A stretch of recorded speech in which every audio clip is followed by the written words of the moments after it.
안녕하십니까. 어,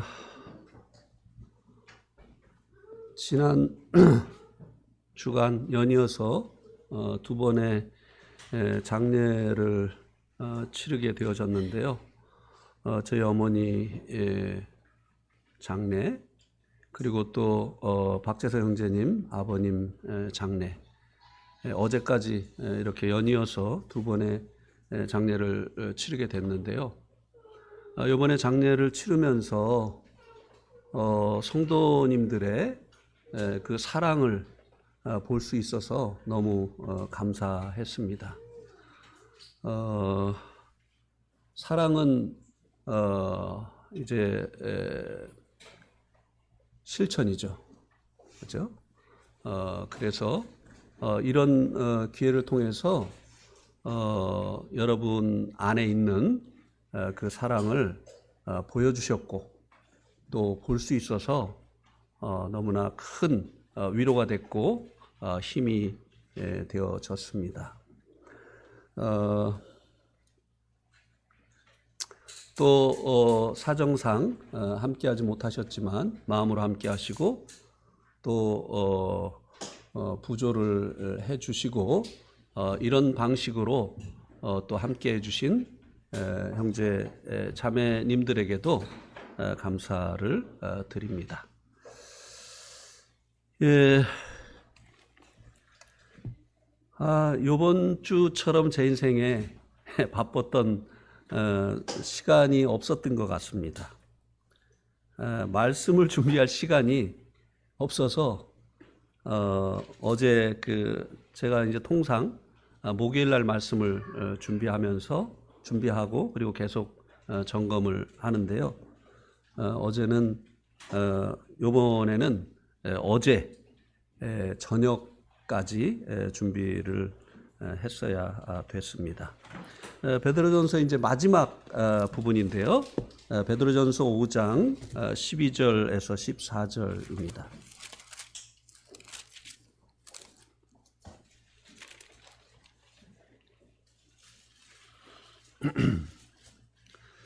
베드로전서 5장 12절에서 14절.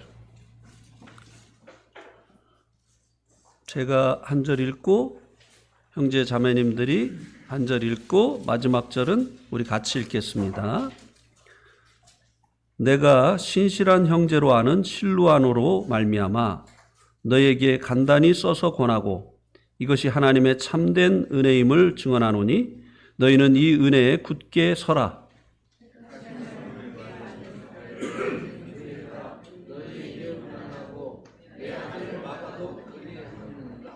같이요. 너희는 사랑의 입맞춤으로 서로 무난하라. 그리스도 안에 있는 너희 모든 이에게 평강이 있을지어다. 예. 이 말씀의 제목은 이것이 하나님의 참된 은혜임을 증언함입니다. 여기서 말씀해 주고 있는 하나님의 참된 은혜는 베드로 전서를 직접적으로 말씀해 주고 있습니다. 이 기록되어진 말씀이 성도들에게 하나님의 참된 은혜다라고 증언을 해주고 있습니다. 오늘 말씀은 베드로 전서의 마지막 부분으로 인사인데요.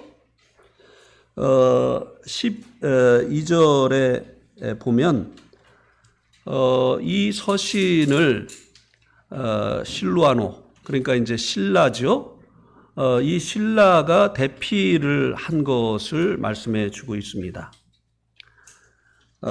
그리고 신라에 의해서 대필되어진 이 베드로 전서가 하나님의 참된 은혜라고 증언을 해주고 있고요. 그리고 이 하나님의 참된 은혜인 이 말씀 위에 굳게 서라고 권면을 해주고 있습니다. 먼저 좀 살펴보고 싶은 것은요, 실루아노인데요.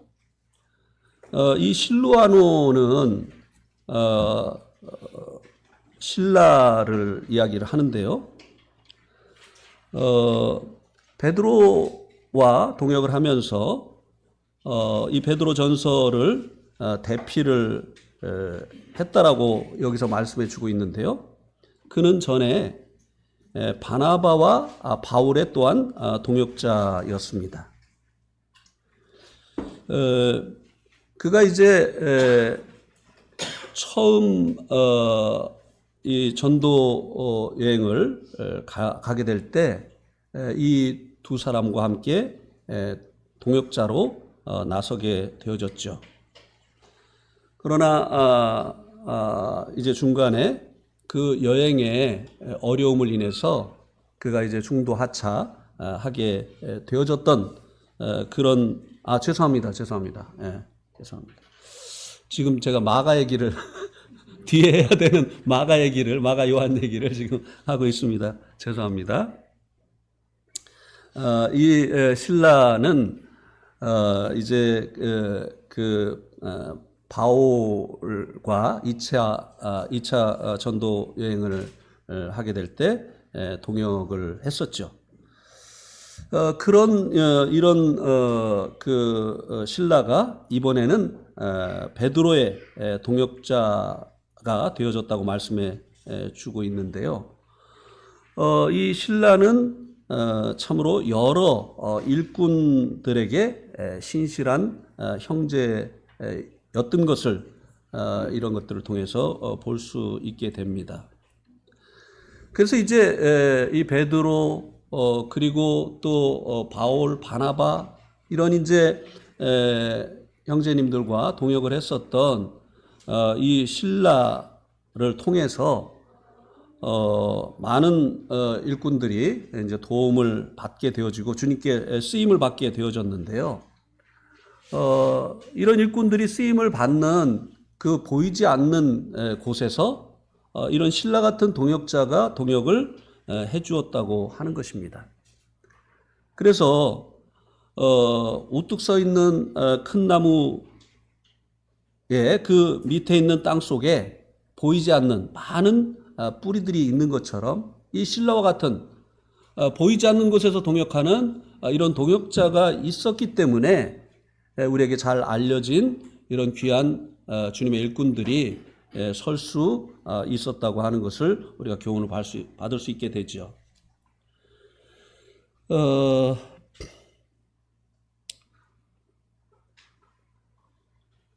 실제적으로 이 베드로 전서는 소아시아 지역에서 신앙으로 인해서 고난당하는 성도들을 위로하기 위해서 기록을 한 것이었는데요. 이 서신서에도 신라의 수고가 깃들여져 있었던 것입니다. 그리고 이제 이 서신에 대해서 또 한번 생각을 해보기를 원하는데요. 이 기록되어진 이 서신, 이것은 말로 전해지는 것보다 여러 가지 우수한 점들이 있다고 하는 것입니다. 어떤 분이 그런 이야기를 하셨어요.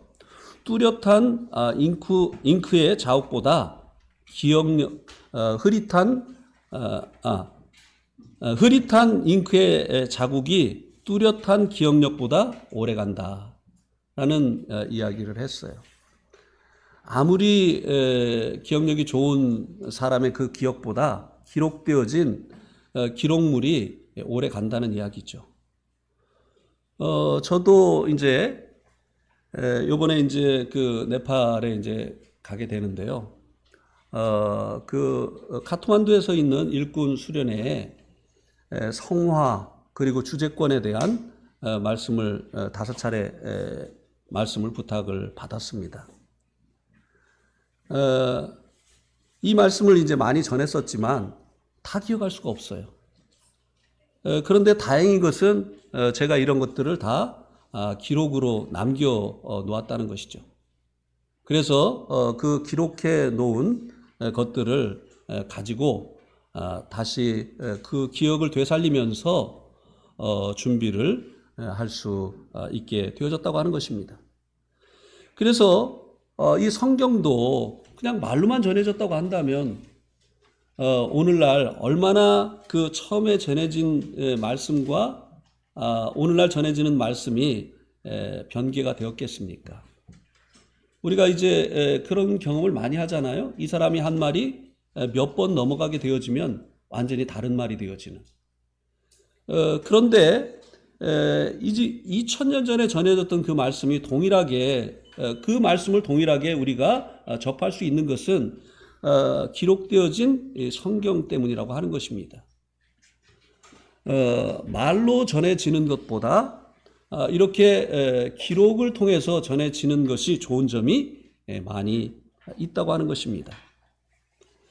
또 말로 전해지는 것은 말씀을 전하는 사람이 말씀을 듣는 사람들이 있는 곳에 가야만 되지만 이 글은 발이 없지만 어디든지 갈 수 있다고 하는 것입니다.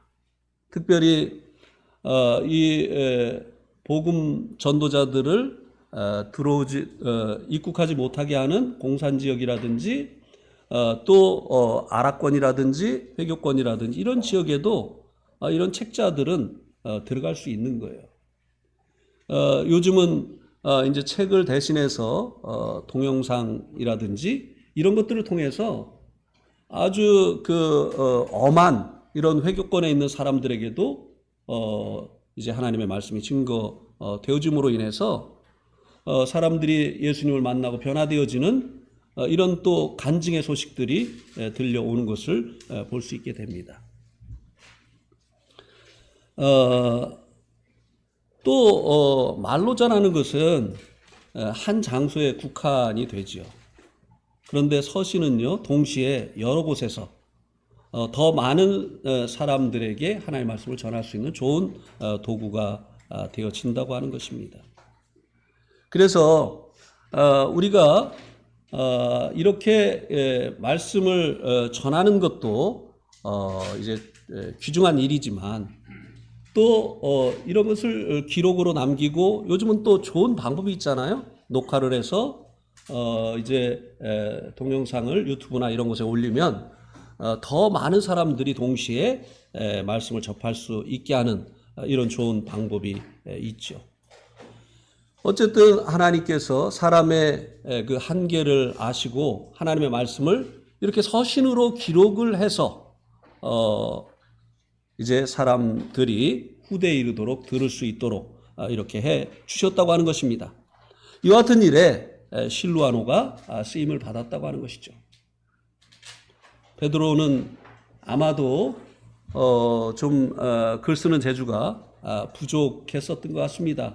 그 베드로의 이 부족한 부분을 이 실라가 보충을 해주었던 것이죠. 오늘날도 마찬가지입니다. 말씀을 전하는 사역자들이 또 그것을 동영상으로 남기고 여러 가지 방법으로 여러 사람에게 이 말씀을 전하는 이와 같은 일에 서툴 수가 있어요. 그런 이들에게 이 실라와 같은 동역자가 필요한 것입니다. 그들이 전한 이 말씀이 동영상이라든지 어떤 기록이라든지 책을 통해서 이제 사람들에게 전해줄 수 있도록 동역하는 이 실라 같은 이런 좋은 동역자들이 있게 되어질 때 하나님의 말씀이 더 널리 더 많은 사람들에게 전해줄 수 있다고 하는 것이죠. 이 신라의 동역이 이렇게 귀중한 결과를 낳게 되어진 것처럼 동일한 이와 같은 그가 직접 말씀을 전하고 이렇게 하지 않지만 자신의 가진 그 재능으로 이와 같은 일을 도움으로 인해서 하나님의 말씀이 더 널리 전해지고 많은 사람들에게 전해지는 이런 하나님의 그 은혜를 입게 하는 일에 동역을 할 수가 있다고 하는 것입니다. 일도 참 귀한 일이죠. 이것이 이제 이 베드로 전서가 여기 이제 12절에 보면 이것이 하나님의 참된 은혜임을 증언한다 그랬습니다. 예. 이것이 하나님의 참된 은혜라고 말씀해 주고 있는데요. 여러분 동감하십니까? 이 베드로 전서가 참된 하나님의 은혜다라고 하는 것을 동감을 하십니까? 예. 이 베드로 전서를 통해서, 이 베드로 전서에 기록되어진 말씀을 통해서 주님을 만난 사람들이 얼마나 많이 있습니까? 바로 주님께서 자신의 죄를 대속해 주시기 위해서 십자가에 달리셨고 피 흘려 돌아가셨다고 하는 이 사실을 깨닫고 많은 사람들이 하나님의 은혜를 입은 이런 일들이 얼마나 많이 일어났느냐고 하는 것이에요. 예, 그런 사람들은 이 베드로 전서가 참된 하나님의 은혜다라고 말하지 않을 수가 없는 것이죠. 우리 한번 몇몇 구절을 살펴보겠습니다. 1장 18절 말씀 한번 보실까요? 1장 18절 말씀에 보면, 거기에 보면 너희가 알거니와 너희 조상이 물려준 헛된 행실에서 대속함을 받은 것은 은이나 금같이 없어질 것으로 된 것이 아니요 오직 흠없고 점없는 어린 양 같은 그리스도의 보배로운 피로 된 것이니라. 우리가 만약에 구원받지 못했다고 한다면 지금 어떠한 상태에 있겠습니까? 조상 대대로 이어져 내려오는 그 무속신앙 가운데 우리가 있지 않겠습니까? 정한수 떠놓고 복을 빌고, 그리고 이사하는 날이 되려면 손 없는 날을 찾게 되어지고, 또 결혼하려고 하면 궁합을 이제 보고 하는 우리는 이런 영적인 어둠 가운데 아직도 있었을 것입니다. 이 조상의 이 망령된 행실로부터 우리가 이제 벗어나게 되어진 것은 금이나 은같이 없어질 보배로 말미암지 아니하시고 어린 양 같은 그리스도의 보배로운 피로 말미암아 우리가 구속을 얻었기 때문이다 라고 여기 이 말씀이 증거해 주고 있습니다. 얼마나 큰 은혜의 말씀입니까? 예. 그리고 이제 1장 23절에서 25절을 보시기 바랍니다. 여기에 보면 너희가 거듭난 것은 썩어질 씨로 된 것이 아니요 썩지 아니할 씨로 된 것이니 살아있고 항상 있는 하나님의 말씀으로 되었느니라. 그러므로 모든 육체는 풀과 같고 그 모든 영광은 풀의 꽃과 같으니 풀은 마르고 꽃은 떨어지되 오직 주의 말씀은 세세토록 있도다 하였으니 너에게 전한 복음이 곧 이 말씀이니라. 저는 복음을 전할 때마다 이 말씀을 사용을 합니다. 우리가 어떻게 다시 태어나느냐? 우리가 한 번 태어나기 위해서도 아버지의 씨가 필요했지 않느냐? 우리가 노력해서 태어난 것이 아니고 결심해서 태어난 것이 아니고 아버지의 씨가 어머니에게 심겨짐으로 인해서 우리가 태어난 거 아니냐? 우리가 거듭나기 위해서도 씨가 필요하다. 우리의 노력, 결심이 아니라 씨가 필요한데 그 씨가 무엇이냐? 복음이다. 얼마나 귀중한 말씀입니까? 얼마나 은혜의 말씀입니까? 또 베드로전서 2장 24절. 복음을 들을 때 꼭 전해지는 말씀이고 또 들었던 말씀이죠. 베드로전서 2장 24절에 보면 친히 나무에 달려 그 몸으로 우리의 죄를 담당하셨으니 이는 우리로 죄에 대하여 죽고 의에 대하여 살게 하려 하심이라.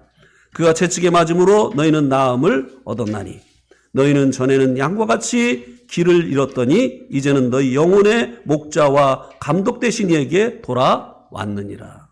예. 아무런 죄 없으신 예수님께서 왜 극악한 죄인들을 처형하는 십자가에 달리셨느냐? 바로 친히 나무에 달려 그 몸으로 너의 죄를 담당하셨다. 바로 죄 지은 너의 죄에 대한 형벌을 대신 받은 것이다 라고 하는 이 대속의 진리를 전할 때 꼭 사용하는 이 말씀이 이 말씀 아닙니까? 얼마나 이 베드로 전서가 참으로 우리에게 은혜가 되어졌느냐고 하는 것입니다. 3장 18절도 보겠습니다. 3장 18절에 보면 그리스도께서 단번에 죄를 위하여 죽으사 의인으로서 불의한 자를 대신하셨으니 이는 우리를 하나님 앞으로 인도하려 하심이라. 육체로는 죽임을 당하시고 영으로는 살리심을 받으셨으니. 우리가 죽어야 될 그 자리에 예수님이 돌아가셨다. 우리는 죄인이고 예수님은 의인이신데 의로우신 예수님께서 우리의 자리에서 죄인이 받아야 됐던 그 심판을 받으셨다. 예. 복음이 전해질 때마다 이 말씀이 전해지는 것 아니겠습니까? 또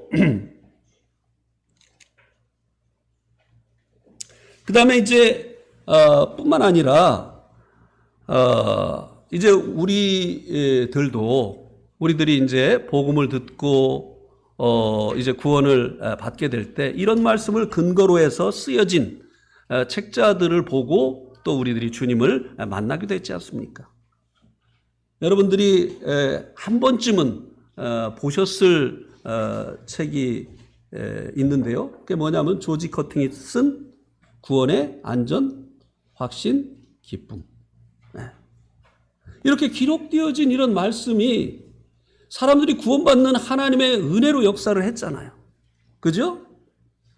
저 같은 경우는 지구 유성의 자유라고 하는 이 책도 참 이 복음을 체계적으로 이해하는 데 큰 도움이 됐습니다. 그 다음에 저희들이 과거에 발행했었던 새 생명의 사람들. 이 새 생명의 사람들을 보고 구원받은 대표적인 사람이 박만근 형제예요. 그날 구원을 받고요.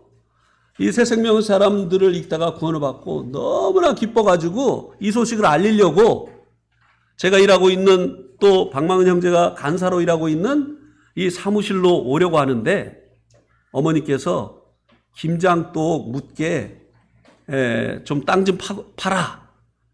그랬는데 그 힘든 일을요. 힘든 줄 모르고 간단히 하고 그리고 김장독을 묻고 달려왔다고 그렇게 얘기를 하더라고요. 예. 이렇게 성경과 그리고 성경 말씀을 이제 기초로 해서 쓰여진 이런 책들이 우리들이 주님을 만날 수 있고 주님께서 그 베푸신 은혜와 사랑을 깨닫게 하고 주님을 믿고 구원받게 하는 이 같은 역할을 했었다고 하는 것입니다. 그래서 참된 은혜라고 하는 것이에요. 뿐만 아니라 우리가 지난 주간에 이 성도에게 있는 이 고난으로 쓰고 무엇으로 읽는다고 했죠?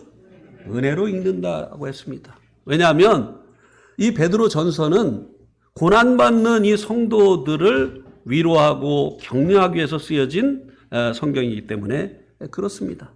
그래서 이 베드로 전서를 읽다 보면 내가 당하는 일이 나만 당하는 일이 아니구나.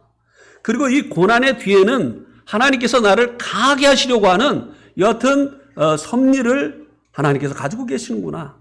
이런 것들을 우리가 깨닫게 되어지면서 고난을 은혜로 읽어낼 줄 알게 되어지고 그리고 이 고난을 통해서 우리 가운데 이루시기를 원하시는 하나님의 그 뜻들을 우리가 이제 순복함으로 인해서 하나님의 뜻이 우리 가운데 이루어지는 이런 은혜를 우리들이 입게 되어지잖아요. 그래서 1장 15절에서 16절에 보면 거룩하라고 했어요. 네. 예수님의 피로 우리가 거룩하게 되어진 이후에 실제적으로 우리의 삶이 이제 세상과 분리되어지고 그리고 이제 욕심을 따라가는 이 세상과는 달리 하나님의 말씀을 쫓아서 살아가게 되어짐으로 인해서 거룩해져야 된다는 것을 말씀해 주고 있고요.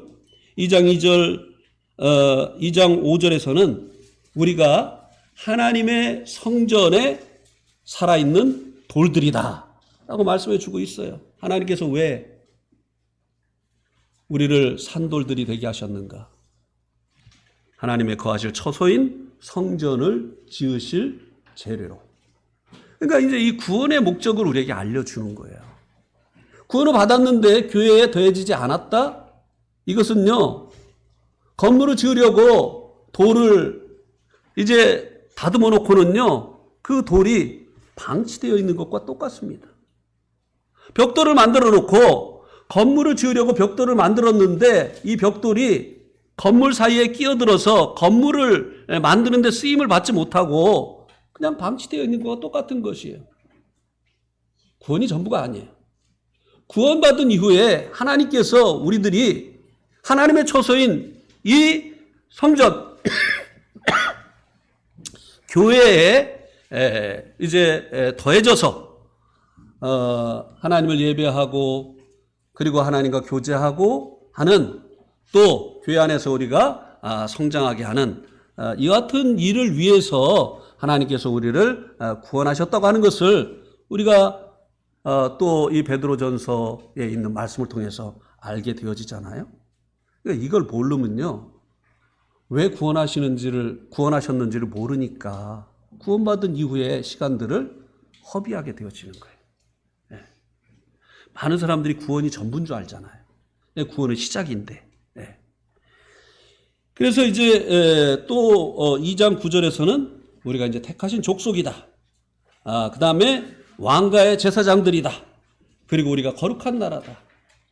이 말씀이 제게 개인적으로는 얼마나 큰 교훈을 주었는지 몰라요. 내가 하나님의 나라다. 그래서 나는 주님의 통치 속에서 살아야 될 그런 존재다라는 것을 이제 알게 되어진 것이죠. 또 제사장이다. 이제는 더 이상 레위지파나 혹은 그 아론의 자손들이 제사장이 아니고 이 시대에 하나님을 예배하고 하나님을 섬기는 일을 해야 될 자들이 바로 나다, 성도들이다 라고 하는 것을 깨닫게 하셨죠. 그리고 수없이 많은 베드로전서에 있는 이 구절들이 고난을 어떻게 읽어내야 되느냐를 말씀해 주고 있습니다.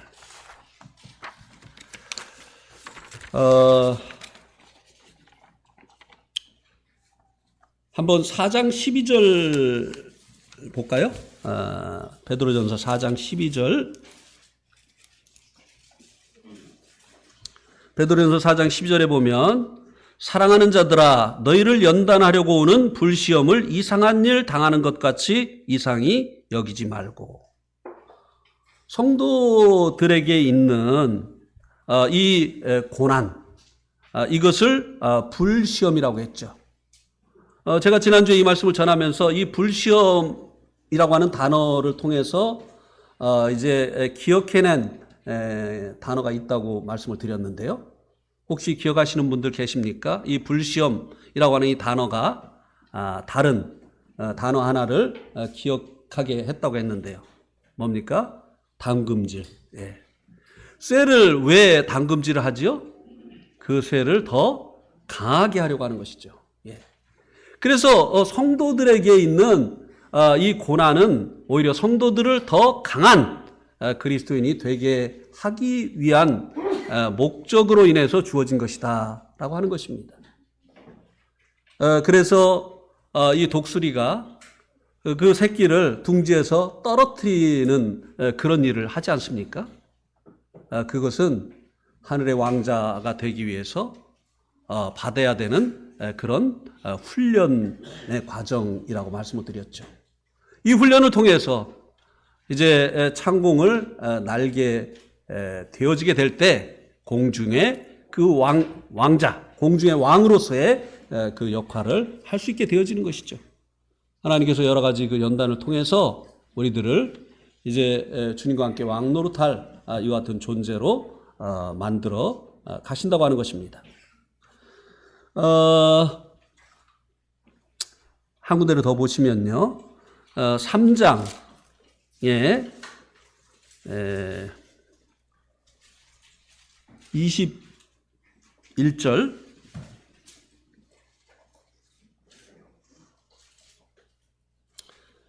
3장 13절을 먼저 볼까요? 또 너희가 열심으로 선을 행하면 누가 너희를 해하리요.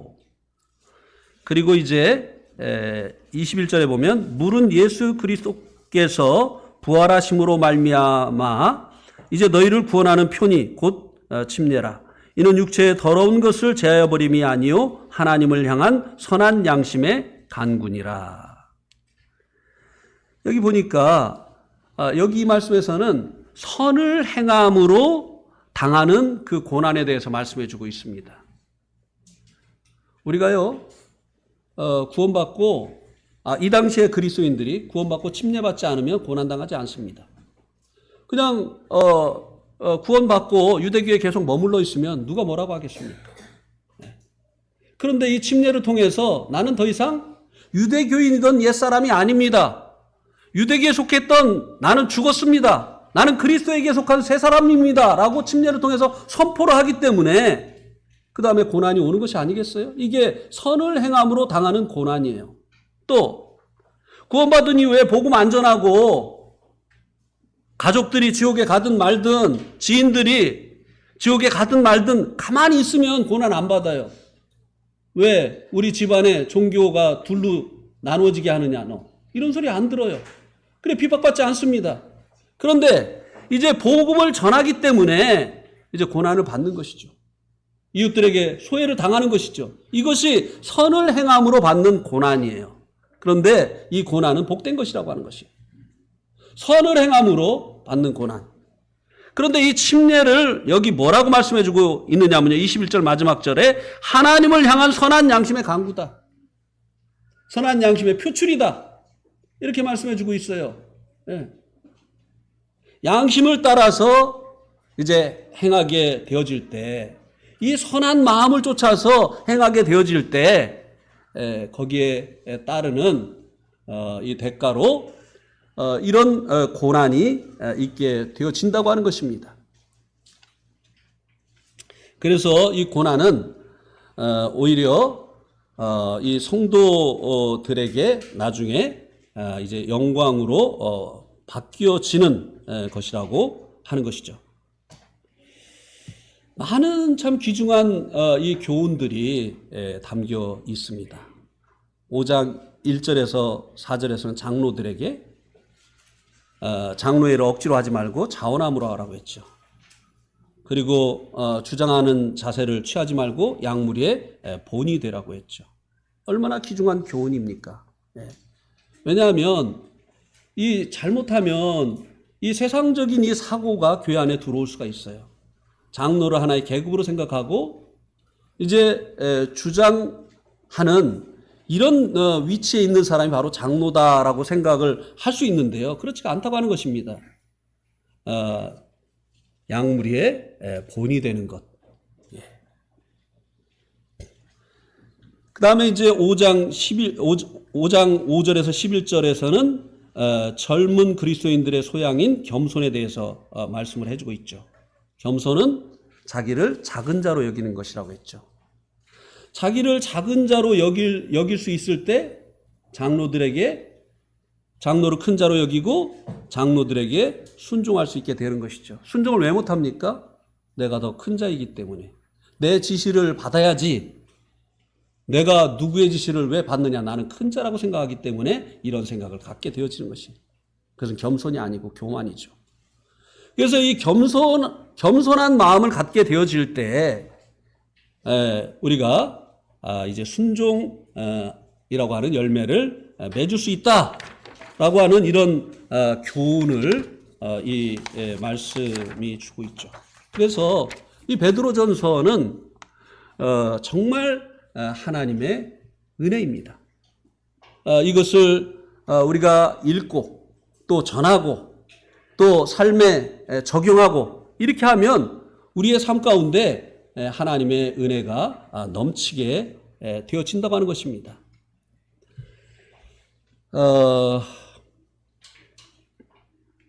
하나님의 말씀이 만약에 없었다면, 이 베드로 전서와 같은 이런 하나님의 말씀이 없었다고 한다면 우리가 구원 받을 수도 없었을 것이고 신앙생활에 지침을 가질 수도 없었을 것입니다. 그렇죠? 어떤 사람들이 얘기해요. 자기 성경 안 본대요. 자기는 성경 안 본대요. 왜냐하면은 성령님 인도하시는 대로 하면 되니까. 근데 그런 사람들이 참 위험해요. 굉장히 독선적이에요. 왜요? 지금 그것이 성령의 인도하심인지 아니면 자기가 원해서 하는 것인지 어떻게 이거를 구분할 거예요? 성경을 통해서 검증을 받아야 되는 거거든요. 예. 오늘 교회 안 왔어요. 교회 왜 안 왔어요? 주님의 인도하심이 없어서 교회 안 왔다는 거예요. 이런 주님의 인도하심. 예. 또 그리스도인이 한 잔을 합니다. 왜 한 잔을 합니까? 그러면은 주님이 자유케 하셨는데 우리 뭐든지 할 수 있는 거 아닙니까? 성경이 없으면요, 이렇게 자의적으로 행하는 모든 일들을 그냥 성령의 인도하심이라고 할 수가 있어요. 위험합니다. 성경을 통해서 이것이 정말 주님께로 온 것인지 아닌 것인지 검증을 받아야 되는 것이에요. 그리고 또 뿐만 아니라 이 성경을 쫓아서 신앙생활하는 성도들과의 이 교제를 통해서 검증이 돼야 되는 거예요. 그것을 보고 고린도 후서 13장에서는 뭐라고 말씀해주고 있죠? 성령의 교통하심이라고 말씀해주고 있잖아요. 네. 한 성령이면요, 통하게 돼 있어요. 한 사람은 막 부득부득 어기면서 나는 주님이 이렇게 인도하셨다 그랬는데 아무도 성도들이 동의하지 않아요. 이거는 생각해 봐야 되는 거예요. 네. 이런 사람들은 정말 위험한 길로 갈 수가 있고요. 교회에게 유익을 주기보다는 해를 끼칠 수가 있다고 하는 것입니다. 그래서 이 하나님의 말씀은 우리들의 신앙생활에 없어서는 안 되는 지침이 되어진다고 하는 것입니다. 그래서 우리들도 이 말씀의 교훈 위에 우리의 신앙을 건축을 해야만 된다고 하는 것입니다. 그 다음에 이제 13절에서는요, 택함을 받은 바벨론에 있는 교회가 너에게 문안을 하고 내 아들 마가도 그리한다고 두 부류의 문안을 전하고 있습니다. 이 바벨론에 있는 이 교회가 소아시아 지역에 있는 이 교회에게 문안을 전한다고 말씀해 주고 있는데요. 이제 이 바벨론 교회에 대해서 분별이 이제 여러 가지가 있습니다. 베드로가 바벨론 지역에까지 가서 복음을 전한 기록이 없기 때문에 이 바벨론은 로마를 상징하기 때문에 로마 교회를 말하는 것이다라고 하는 이런 주장이 있습니다. 그러나 저는 이 바벨론 교회를 그냥 단순하게 바벨론에 있는 교회라고 그렇게 보면서 이 말씀을 전하기를 원합니다. 그러면 이 바벨론에 어떻게 사도들이 이르지 않았을 터인데 복음이 전해졌고 또 그곳에 교회가 형성이 되어졌을까?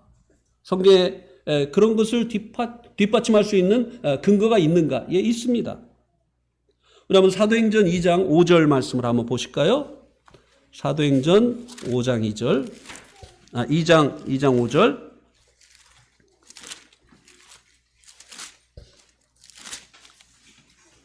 사도행전 2장 5절에 보면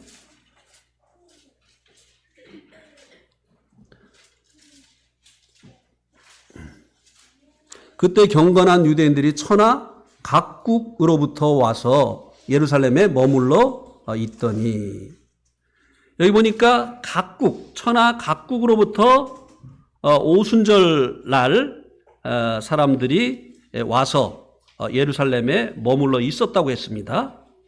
그런데 이 천하 각국이 어디냐? 9절에 보니까 바데인, 이것은 지금의 이란 지역입니다. 메대도 마찬가지고 엘람도 그 근처고, 그 다음에 나오는 게 뭡니까? 메소포타미아. 여기가 메소포타미아가 여기가 바벨론 지역이잖아요. 여기에서 온 사람들도 있었다. 각국에서 사람들이 모여왔는데 그 각국 중에 하나가 이 메소포타미아에서 온 사람들도 있다고 말씀해 주고 있지 않습니까? 그래서 이들이 오순절날 임한 성령님의 그 역사심으로 인해서 이들의 언어를 학습하지 아니한 이 성도들이 그들의 언어로 하나님의 큰일, 복음을 전해서 이때 많은 사람들이 구원을 받았던 것이죠. 그리고 이제 자기의 그 나라로 돌아가서 그곳에서 이제 복음을 전하고 그 결과로 인해서 이 바벨론 교회도 생겨났다고 이렇게 추정을 할 수가 있는 것입니다.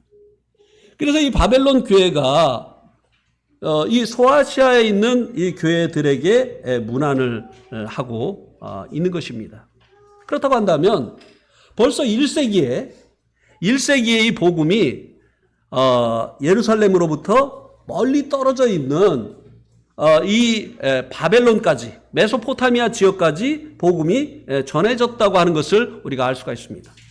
그런데 더 놀라운 것은요, 인도 마드라스주에 가면 도마 기념교회가 있어요. 그리고 인도 사람들이 이야기를 합니다. 도마가 여기까지 왔었다. 도마가 여기까지 와서 복음을 전하고 이곳에서 순교했다. 이렇게 이야기를 합니다. 만들어낸 얘기는 아닐 거예요. 거기에 이제 그런 이제 기념교회가 있으니까요. 그러니까 인도의 기독교 역사가 얼마나 깊은가를 알 수 있는 한 가지 이제 단면을 제가 말씀을 드린다면요. 한국에 자주 오시는 그 형제님 있죠. 존 쿠리안. 근데 존은 뭡니까? 요한이죠. 그리고 쿠리안은 뭐냐면요. 크라이스트예요.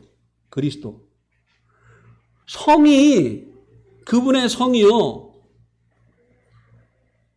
요한 크라이스트예요. 그러면은 한 그 가문의 성이 그렇게 됐다고 하면은 이게 이 요한과 그리고 그리스도 주님이 얼마나 오래 전에 그들에게 전해졌느냐 하는 것을 보여주는 것이 아니겠느냐고 하는 것이에요. 그죠?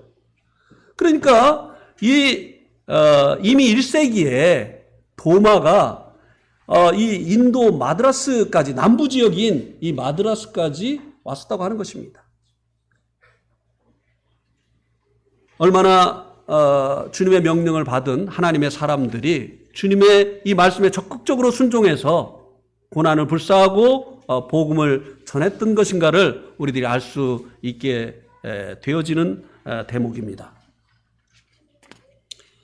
우리나라에도 신라 시대 때 그 십자가 문양의 그 기와장들, 십자가 문양이 새겨져 있는 기와장이라든지 이런 것들이 발견이 되잖아요. 물론 그 경교라고 해서 정상적인 이제 그 복음을 전하는 사람들은 아니지만 이미 우리나라도 신라 시대에 그리스도 그리고 성경이 전해졌었다고 하는 것을 볼 수가 있게 되어지죠. 그러니까 주님께서 제자들에게 말씀을 하셨잖아요. 너희는 모든 족속으로 제자를 삼아 아버지와 아들과 성령의 이름으로 침례를 주고 내가 가르쳐 분부한 모든 것을 가르쳐 지키게 하라고 하신 주님의 이 명령을 받은 이 제자들이 성령이 임하시니까 이제 도마는 이제 인도까지, 그리고 많은 이 제자들이 주님의 명령을 받들어서 갈 수 있는 만큼 멀리 가서 각국에 복음을 전했다라고 하는 것을 우리들이 알 수 있게 되어지고, 이 바벨론 교회가 그것을 또 입증해주는 하나의 증거가 되어지는 것입니다. 예. 그리고 이제 이 바벨론에 있는 이 먼 곳에 있는 교회가 소아시아에 있는 이 성도들에게 안부를 전한다고 하는 이것은 우리들에게 무엇을 교훈해 주고 있습니까? 성도의 교제는요, 지역과 거리로 제한될 수 없다고 하는 사실을 교훈해 줍니다. 예. 이 당시에는 이랬어요. 바벨론에 있는 성도들이 말이죠, 이 소아시아에 있는 성도들에게 안부를 전하면서 교제를 했어요. 이 시대에는요, 통신수단도 없었고요, 또 교통수단도 부족했습니다. 그러면 우리가 이 시대와 오늘날 시대를 한번 좀 비교해보자 이 말이죠. 지금은 통신수단이 얼마나 발전을 했습니까? 그러나 전화비가 많이 들어서 외국에는 교제하기가 힘들다고요? 아니요. 카톡으로 하면 무료예요. 예. 또 뭐 왓츠업, 그다음에 또 뭐죠? 많이 있어요. 예. 메신저로, 페이스북 메신저로 하면은 전화도 공짜예요. 예. 저는 네팔 성도들과 이걸 가지고 교제를 합니다. 이걸로 연락이 오고 이것으로 또 제가 연락을 하고 이렇게 하면서 교제를 해요. 거리가 많이 떨어져 있어도 얼마든지 안부할 수 있고 또 전해주고 싶은 것이 있으면 전해줄 수 있고 한 시대예요. 근데 실제적으로 어떻습니까? 요즘 안 해요. 옆 교회에서 집회를 해도 안 갑니다. 네. 그렇잖아요. 네. 이 시대는 이렇게 교통수단도 그리고 또 통신수단도 없는 그런 시대였는데도 불구하고 이런 교회들이 거리와 지역의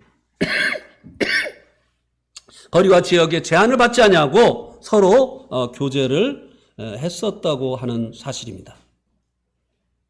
우리는 이 말씀을 통해서 교훈을 받아야 되겠습니다. 아무리 먼 곳에 있는 성도들이라 할지라도요, 서로 무난하고 교제해야 할 한 가족이라고 하는 사실을요.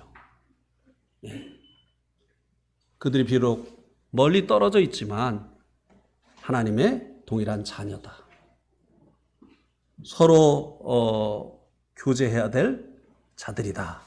라는 것을 기억해야 됩니다. 이번에 제가 이제 이봉영 형님과 김문묵 형님과 함께 네팔과 인도를 이제 21일 동안 이제 방문하게 되는데요. 그쪽에서 초청을 한 거예요. 네. 네팔에서 일군 수련회 초청을 했고 또 카트만두에서 초청을 하니까 평야지역 형제들도 작년에 초청을 했는데 못 갔으니까 그러면 올해 집회를 해달라고 또 초청을 했고 인도에서는 네팔까지 오니까 인도까지 와달라고 또 초청을 한 거예요. 그리스도 안에서 멀리 떨어져 있지만 우리가 주님 안에서 한 가족이기 때문에 이렇게 교제하기를 원하는 거예요. 근데 지난번 22년도에 제가 그 네팔 방문했었더라고요. 근데 22년도에 방문을 했을 때 두 형제가 다음에 오실 때는 저희가 비행기표를 끊어서 보내드리겠습니다 했는데 그게 그 말이 없어요. 허말 형제는 좀 사정이 어렵게 됐고 지금 이제 네팔 그 경제가 어려워지면서 허말 형제가 돈이 많은 사람이에요. 그래서 능히 할 수 있는 사람인데 은행들이 그 자금을 동결을 시켰나 봐요. 그래가지고 일주일인가 뭐 일주일에 1,000루피밖에는 찾지 못한대요. 그래서 이제 허말 형제는 이제 할 수 없는 그런 상황이고 또 한 형제는 연락이 없네요. 제가 부탁도 안 했는데 자기가 먼저 얘기했거든요. 그 다음에 이제 두 번째 이 인사를 하고 있는 사람이 이제 마가인데요. 마가가 소아시아에 있는 성도들에게 안부를 전하고 있는데요. 아까 이제 처음에 이 마가에 대해서 제가 이제 혼돈을 했었는데요. 마가가 처음에 바울과 바나바의 동역자였었죠. 근데 이제 중간에서 이제 중도 탈락을 하게 됐죠. 돌아가게 되어짐으로 인해서 2차 전도 여행을 떠나기 전에 바울과 바나바가 이 마가 문제로 심히 다투게 되는 원인 제공을 한 사람입니다. 그죠? 맞죠, 이거는? 예. 그게 이제 사도행전 13장에 나오잖아요. 그래서 이제 결국은 바울은 이 마가를 이제 데리고 가지 않고 실라를 데리고 이제 2차 전도 여행을 떠나게 됐지 않습니까? 바나바가 마가를 데리고 이제 키프로스 쪽으로 이렇게 이제 가게 되어지고 이 키프로스는 이제 그 바나바의 고향이죠. 예. 그쪽으로 이제 가게 됐는데, 근데 이제 이 마가가 사도 바울의 말년에 어떤 사람이 되어졌는가 한번 보시기 바랍니다. 디모데후서 4장 11절. 디모데후서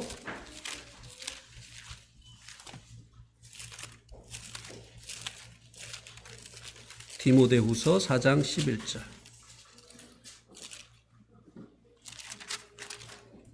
여기에 보면요, 누가만 나와 함께 있느니라. 내가 올 때에 마가를 데리고 오라. 그가 나의 일에 유익하니라. 이거 도통 도움이 안 되는 사람이라고. 또 가다가 중간에 또 도중하차 하면 우리 얼마나 힘드냐고. 그런 사람을 또 데리고 가느냐고. 이렇게 그 다툼의 원인 제공을 했었던 이 마가가 사도 바울의 말년에는 자기의 일에 유익하니까 마가를 데리고 오라고 했어요. 아주 유용한 사람이 되어졌습니다. 쓸모없다고 하던 이 마가가 이렇게 유용한 사람이 되어졌어요. 우리나라 그 옛날 그 속담에도 한 번 실패는 뭐라고 하죠? 병가지상사라고 하죠. 이게 무슨 말인가 이제 제가 자세히 찾아봤더니 어떤 일을 하다 보면 실수가 있기 마련이다. 실수가 없을 수는 없다. 이렇게 이런 것을 이제 한문으로 이렇게 이제 표현을 한 것인데요. 우리도 그렇죠. 이 마가뿐만이 아닙니다. 우리도 주님의 일을 하다 보면 실수할 때가 있잖아요. 믿음으로 행하지 못하고 육신적으로 행하는 이런 경우가 있지 않습니까? 또 우리들이 잘못된 결정을 할 때도 있지 않습니까? 그런데 한번 실패가 오히려 성공의 어머니가 되는 이런 경우가 있잖아요. 이 마가가 그런 사람이었어요. 그는 그 실수를 반복하지 않았어요. 오히려 이 실수를 토대로 이제는 정말 하나님의 사람들에게 꼭 필요한 사람이 되어지는 이런 사람이 되어졌다고 하는 것입니다. 실수할 수 있습니다. 잘못할 수 있어요.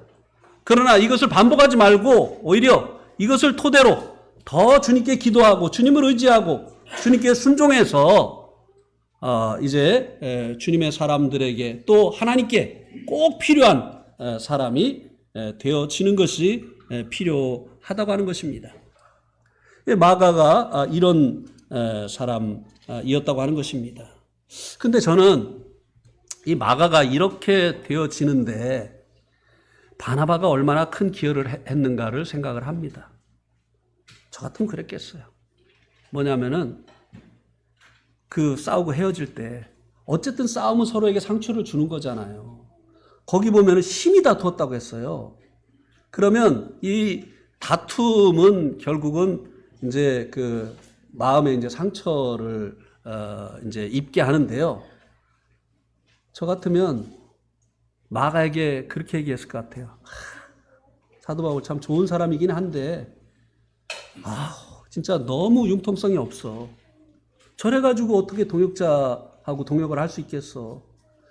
이제 사도 바울 신경 쓰지 마. 이제 나하고 열심히 하자. 이렇게 했을 것 같아요. 근데 이 바나바가 어떻게 했으면 나중에 이 마가가 이 바울에게 꼭 필요한 사람이 되어졌느냐는 것이에요. 이 바나바는요, 정말 놀라운 하나님의 사람이에요. 사울이 바울 되게 했었던 사람이 누굽니까? 바나바예요. 자기 고향에 있던 이 바울을 데려다가 부흥이 일어난 안디옥에서 동역하게 했었던 사람이 바로 이 바나바입니다. 그리고 바나바는 사울보다 먼저 된 사람이에요. 그런데 같이 전도여행을 하면서 누구를 앞세웠습니까? 항상 기회를 바울에게 주었어요. 바울이 그렇게 될 수 있었던 것은 바나바가 있었기 때문입니다. 여러분, 다 바울이 되려고 하시지 마시고 바나바가 되려고 하세요. 그러면 바울과 같은 이런 일꾼들이 많이 일어나게 되어질 것입니다. 마가와 같은 이런 일꾼들이 일어나게 되어질 것입니다. 그 다음에 이제 14절에서는 너희의 사랑에 입맞춤으로 서로 무난하라. 그리스도 안에 있는 너희 모든 이에게 평강이 있을지어다. 입맞춤은 이 시대의 성도들의 인사법이었습니다. 이것은 성도에 대한 사랑의 표현이었다고 하는 것입니다. 그 입맞춤이라고 이제 하지만 이 뺨에다가 하기도 하고 이마에 하기도 하고 이렇게 이제 했잖아요. 그래서 이제 성도가 이런 이제 인사법을 통해서 상호간에 이제 교제를 했었던 것인데요. 이것을 하라고 하는 것입니다.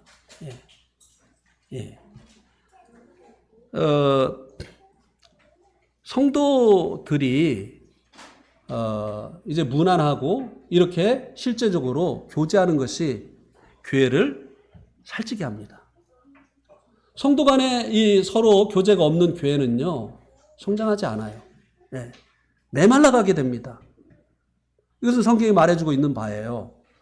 에베소서 4장 16절 말씀 한번 보시겠습니까? 에베소서 4장 16절.